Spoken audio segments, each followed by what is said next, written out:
যেমন রাগ হওয়া সাধারণ ব্যাপার, কেউ আপনাকে খারাপ কিছু বললে আপনার রাগ হবে, এটা স্বাভাবিক একটা প্রতিক্রিয়া। এক্ষেত্রে অতিরিক্ত হবে যদি আপনি দিনরাত 24 ঘন্টা মনের মাঝে সেই ক্রোধ পুষে রাখেন। একটি পীড়াদায়ক কথা আপনাকে বলা হয়েছিল আর আপনি কিনা সেই একটি কথা নিয়ে পড়ে রয়েছেন। আপনার চিন্তাভাবনা সব কিছুতে এটাকে প্রভাব বিস্তার করতে দিয়েছেন। এর ফলে সব কিছুতে আপনার দৃষ্টিভঙ্গি পরিবর্তিত হয়ে গিয়েছে। কোনো কিছুই আপনাকে আর সুখী করে না, ভালো লাগে না। যেসব ব্যাপার আপনাকে কখনোই রাগান্বিত করতো না, সে ব্যাপারগুলো নিয়েও আপনি রেগে যান। সব কিছুতেই আপনি বিরক্তি প্রকাশ করেন। এমনটি যখন ঘটে তখন আপনার আশেপাশের প্রিয়জনরা এর ফলে কষ্ট পায়। সুতরাং ধারাবাহিক একটা প্রতিক্রিয়া শুরু হয় এবং আপনি নিজেই একটা কষ্টে পতিত হন। কারণ একটা অনুভূতির ক্ষেত্রে আপনি ইসরাফ করেছেন, অনেক দূরে চলে গিয়েছেন। অন্য অনুভূতির ক্ষেত্রেও একই ব্যাপার ঘটেছে। যেমন মজা করা, কৌতুক করা বা মজা করা স্বাভাবিক আচরণ, কিন্তু আপনি যদি সারাক্ষণ হাসি ঠাট্টা করতে থাকেন, শেষে হয়তো কাউকে মনে কষ্ট দিয়ে বসবেন।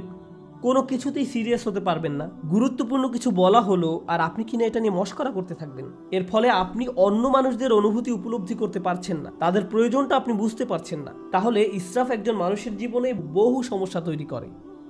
যেমন ধরুন, কেউ হয়তো আপনার প্রতি বা আপনার পরিবারের কারো প্রতি অন্যায় করেছে, তখন আপনি ভাবলেন আমার ধৈর্য ধারণ করা উচিত, চুপ থাকা উচিত। এখন আপনার এই চুপ থাকার কারণে অন্যায়কারী একটার পর একটা অন্যায় করেই যাচ্ছে। আপনি ভাবছেন আমার ধৈর্যের পরীক্ষা হচ্ছে, আমাকে আরো বেশি চুপ থাকতে হবে। আপনার এই চুপ থাকার কারণে অন্যায় করার পরিমাণ এখন আরো 10 গুণ বৃদ্ধি পেয়েছে। আপনি এখানে ইসরাফ করেছেন। আপনার চিৎকার চেঁচামেচি করার দরকার নেই, আবার ব্যাপারটা নিয়ে অজ্ঞ থাকারও কথা নয়। আপনার তো অন্ততপক্ষে সত্যটা মুখ দিয়ে বলার দরকার ছিল, কালোকে কালো বলার দরকার ছিল, যা সত্যি তা বলা উচিত ছিল। ওয়াতাওয়াসাউ বিল হক বলতে তো এটাই বোঝায়, তারা একে অন্যকে সত্যের উপদেশ দেয়। বিষয়টা যেমন তাকে তেমনই বলা উচিত ছিল। যদি অন্যায় হয়ে থাকে, অন্যায় বলতে হবে, সরি বাবা এটা ভুল, সরি মা এটা ঠিক নয়, সরি আমার স্বামী বা স্ত্রী তুমি ঠিক কাজ করনি। অন্যায় করলে বলতে হবে। আপনি যদি এই কাজটি না করেন তাহলে আপনি নিজের বিরুদ্ধে ইসরাফ করলেন বা অন্য কারো বিরুদ্ধে করলেন। তাহলে দেখা যাচ্ছে স্থান কাল পাত্র ভেদে ইসরাফ বিভিন্নভাবে প্রকাশ পেতে পারে। আমি আপনাদের সকল ক্ষেত্রের উদাহরণ দিতে পারবো না।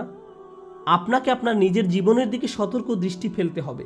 কোথায় আমি অনেক বেশি করছি আর কোথায় আমি যথেষ্ট পরিমাণ করছি না, কোন জায়গা থেকে আমি ফোকাস কমিয়ে ফেলেছি। এমনকি ভালোবাসার ক্ষেত্রেও ইসরাফ ঘটতে পারে।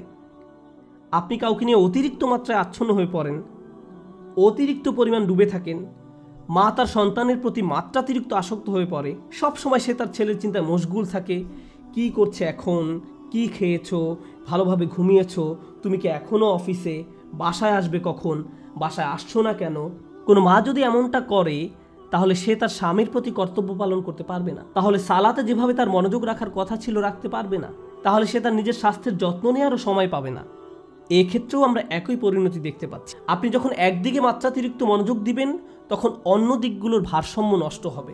আর এই ভারসাম্য ঠিক রাখা সহজ ব্যাপার নয়। এজন্যই এই দোয়ার কথাগুলো আসলেই তাৎপর্যপূর্ণ। প্রথমে আমরা আল্লাহর কাছে আমাদের গুনাহ মাফের জন্য দোয়া করছি, রব্বানা গফির লানা যুনুবানা ওয়া ইসরাফানা ফি আমরিনা ওয়া সাব্বিত আকদামানা ওয়ানসুরনা আলাল কওমিল কাফিরিন। তারপর আমরা দোয়া করছি আমাদের কাজে কর্মে বাড়াবাড়িগুলো ঢেকে দেওয়ার জন্য। অন্য কথায়, যখনই আপনি কোনো কিছু মাত্রাতিরিক্ত করে ফেলছেন, নিশ্চয়ই এর ফলে অন্য কিছু একটার ভারসাম্য নষ্ট হয়ে যাচ্ছে।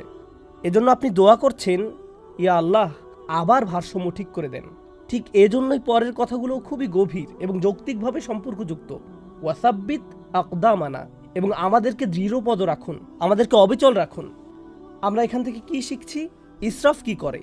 ইসরাফ আপনার জীবনের ভারসাম্য নষ্ট করে ফেলে। আমরা সূরা ইউনূসের একটি আয়াতে শিখেছি ইসরাফ আমাদের জীবনে নানা রকম সমস্যা নিয়ে আসে। আর এখানে আমরা শিখছি আমাদের পা দৃঢ় থাকবে না যদি আমাদের জীবনে ইসরাফ থাকে। প্রতিবার যখন কোনো কিছু অতিরিক্ত মাত্রায় করে ফেলবেন, জীবনের অন্য কিছু একটা তার গতিপথ হারিয়ে ফেলতে পারে।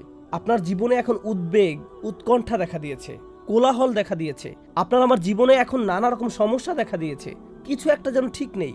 আপনি সমন্বয় অনুভব করতে পারছেন না, ঠিকমতো ঘুমাতে পারেন না, মানসিক শান্তি হারিয়ে যায়।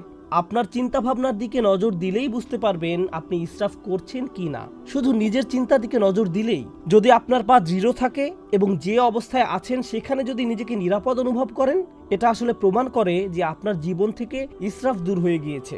আর এজন্যই রব্বানাগফির লানা যুনুবানা ওয়া ইসরাফানা ফি আমরিনা ওয়া সাব্বিত আকদামানা। সবশেষে যেহেতু আপনি আপনার জায়গায় অবিচল আছেন, ফলে যে কোনো শত্রুর মোকাবেলা করার জন্য আপনি এখন প্রস্তুত। অনসুরনা আলাল কওমিল কাফিরিন, আমাদেরকে কাফেরদের মোকাবেলায় সাহায্য করুন।